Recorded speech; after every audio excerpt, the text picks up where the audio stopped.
creatures to Adam, then brings Eve to Adam, and Adam is the one who says, yes, this is the right one. Adam gets to be the expert on his own heart.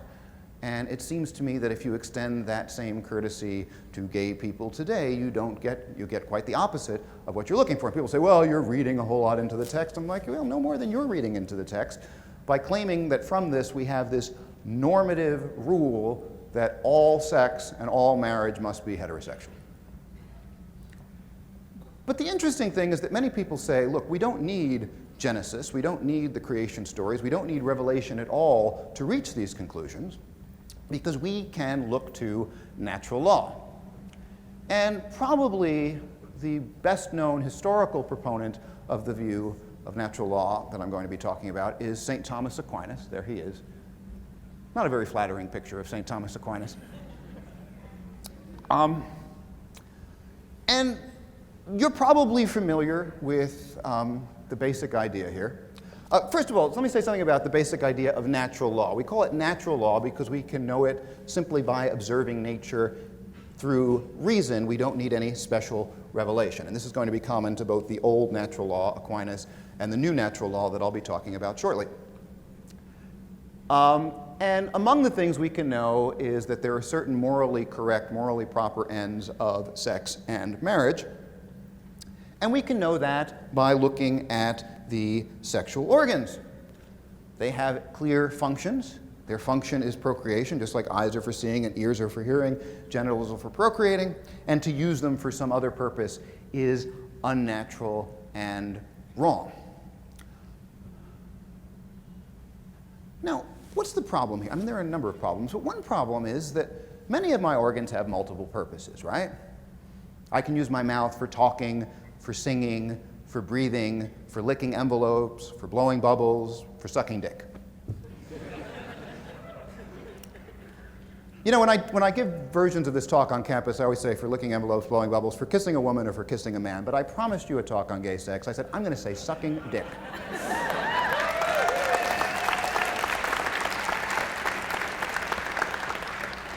And when I do it, it's research. I walk into my campus office, you know, Monday morning looking really tired. Busy weekend? Research, yes. Lots of research. Lots of research. So, I can use my mouth for all of these different things. When we're talking about the sexual organs, it seems that we can use them for a variety of things. I mean, really, Aquinas' view seems to be a fancy version of the parts don't fit. And for those of you who know my work, you know that I actually have a very simple response to the parts don't fit, which is, yes, they do. Because I've done research.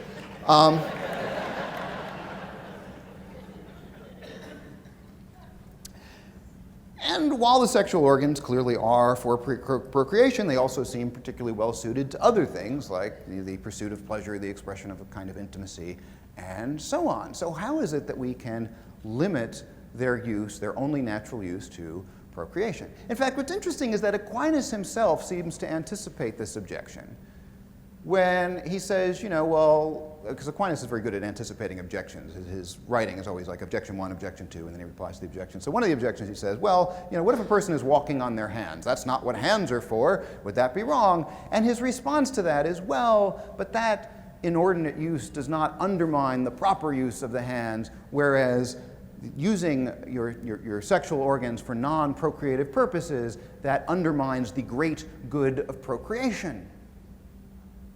Except that it's not clear that it does. It's not clear that sodomitical acts, to use the preferred term from the other side, sodomitical acts, so we're not just talking about homosexual acts, we're talking about oral and anal sex between heterosexual couples, mutual masturbation, personal masturbation, all of those things, sodomitical acts, non-procreative, non-coital sex, somehow undermines the good of procreation, but it's not clear how they do this any more than, say, celibacy undermines the great good of procreation, and Aquinas, as you may remember, is a monk, a celibate monk.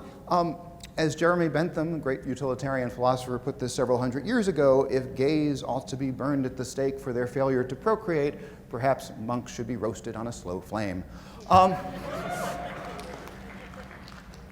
But you know, it's not just skeptics who have this problem with this parts don't fit natural purpose view, even contemporary natural lawyers see that there's a fallacy here.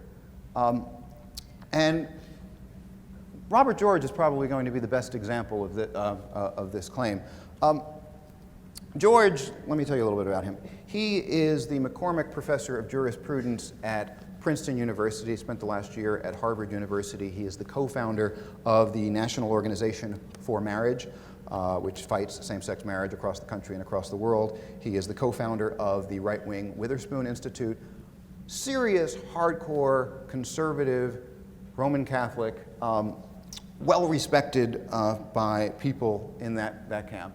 He and a group of other new natural lawyers, most of whom are conservative Catholics, not necessarily all, think that Aquinas's natural purpose argument, in fact, or at least that interpretation of it, doesn't work because he says it is not clear that acting against a biological power is necessarily wrong, nor is it clear that sodomitical, there's that fun word, sodomitical and other non-marital acts are really contrary to that direction. That is, it's not clear that when you use sex for other purposes besides procreation, that you're actually undermining the good of procreation, any more than when you're celibate, you're undermining the good of procreation.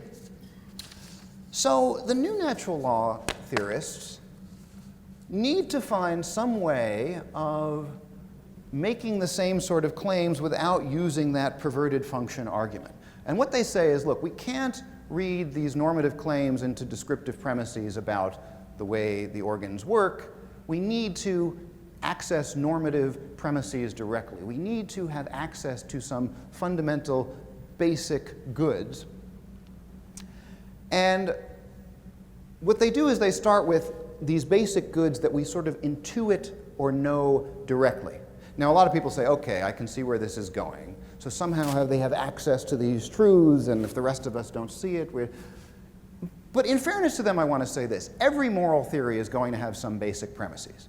I mean, take something like utilitarianism. We ought to promote the greatest happiness for the greatest number. And if you ask me, okay, but why is happiness good? I'm like, come on, really? I mean, you either see that or you don't see it. So the new natural lawyers say, look, there are certain things you either see that they're good or you don't see that they're good. And if you don't see it, the best I can do is to try to sort of jog your intuitions by drawing out the implications of the view. So what are some of these basic goods? Well, some of them are kind of obvious. Health, that sounds pretty good. Knowledge, that sounds very good. Oh, and there's another one, it's the basic good of marriage. Okay, this actually shows up fairly late on their lists. You know, when people like John Finnis and Germaine Grisey were writing in the 80s, marriage wasn't on the list. Suddenly in the 90s, oh wait, we've discovered a new basic good. Marriage not as a political or legal institution, but as this two in one flesh union of the husband and wife, where they complete each other, where in their sexual acts, and particularly their sexual acts of coitus, penis and vagina sex, they literally, not metaphorically, literally become one organism. Okay, there are some immediate kind of objections that one might raise to this one organism view. But put that aside for a moment. One worries that we're going to have the same problem we had before when we were talking about Genesis, the same sort of fallacy. Well, okay, let's suppose we recognize that good as good. Why do we think that other forms of sex are bad?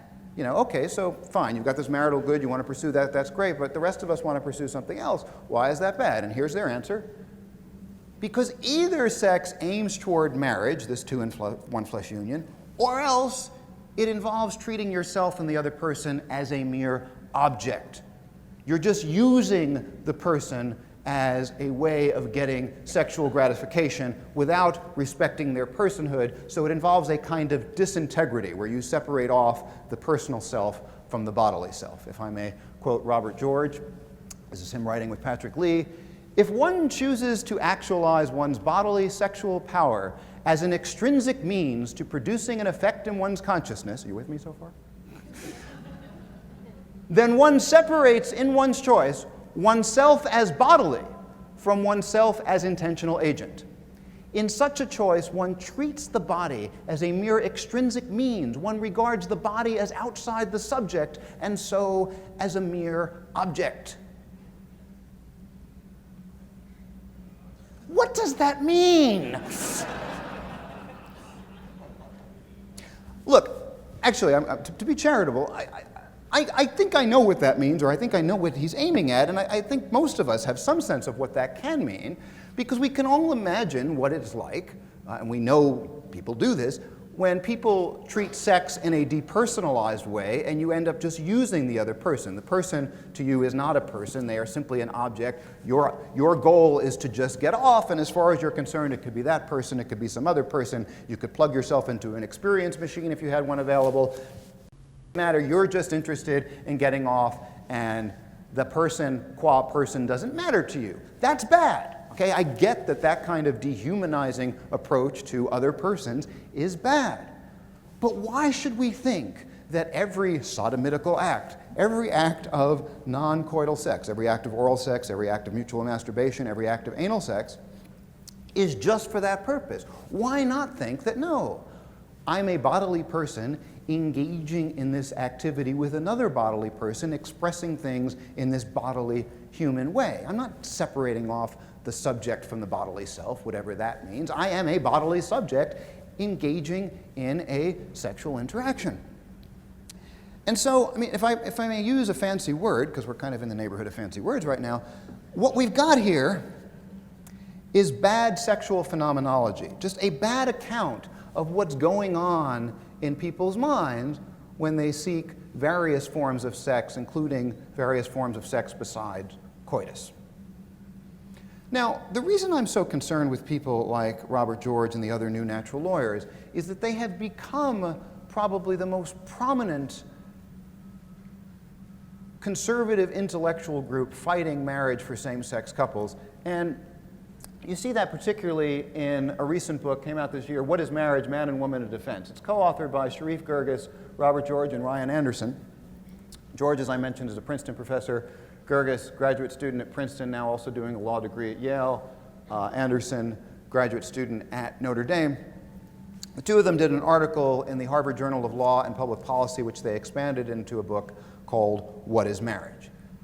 And very quickly, let me give you their argument for same-sex marriage, because again, this is intended to be a natural law argument. It's supposed to not appeal to any theological premises, but be the kind of thing that anybody, regardless of their religious beliefs, even if they have no religious beliefs whatsoever, should be able to understand and accept. Marriage is, by definition, a comprehensive union. It's a union of mind and body and spirit, if you believe in that, emotional, intellectual. It's a full, comprehensive union. You are totally giving yourself to the other person. A comprehensive union must include bodily union, because otherwise you'd be leaving out a part of yourself. But the only way you can have bodily union is in the act of coitus, penis and vagina sex. Same-sex relationships cannot include coitus. Therefore, same-sex relationships simply cannot be marriage. Well, that was easy, wasn't it? There's a problem with almost every premise here, maybe not the fourth one. Same-sex relationships cannot include coitus. All right, I'll give them that. I mean, you know, same-gender relationships, but if we're talking about biological sex, okay, fine, yes. A lot of the problem has to do with this sort of fuzzy notion of comprehensive union and bodily union, and what is that, and why can't same-sex couples achieve it? Why does it require coitus? And as you might imagine, the usual objection that's given here has to do with sterile heterosexual couples. Imagine a heterosexual heterosexual couple who cannot procreate. Let's say the woman's uterus has been removed for medical reasons. So we know that procreation is impossible. Doesn't it seem to follow that either they cannot achieve this bodily union that's supposed to be directed toward completeness and procreation in some way, or same-sex couples can achieve bodily union? It seems like an inconsistent standard. And the new natural lawyers say, no, there's an important difference. Their sexual act can still be of the procreative kind. No.